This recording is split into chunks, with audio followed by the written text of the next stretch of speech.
I don't feel it's appropriate to characterize discussions and conversations with the president. Daniel Coates is a former Republican senator and U.S. representative from Indiana.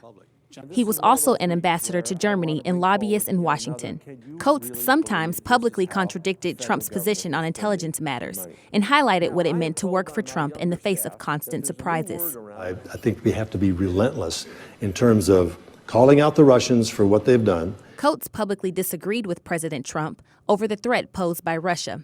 We have some breaking news. The White House has announced on Twitter that Vladimir Putin is coming to the White House in the fall. Say that again? Okay. Yeah. That's going to be special. The president was alone with Vladimir Putin for 2 hours, more than 2 hours, with only translators. Basically, how do you know what happened? I don't know what happened in that meeting. If he had asked me how that ought to be conducted, I would have suggested a different way. But that's not my role. That's not my job. Dan Coates said that America's digital infrastructure is at a critical point right now. Yeah.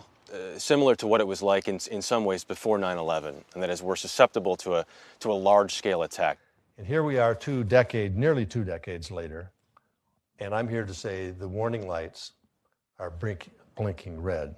Do you agree with that? Well, I don't know if I agree with that. I'd have to look, but I have a lot of Coates respect stood for by the Dan. findings of the intelligence community despite Trump's assessments. I'm not in a position to either understand fully or talk about what happened at Helsinki. China, Russia, North Korea, and Iran, all of which pose unique threats to the United States and our partners.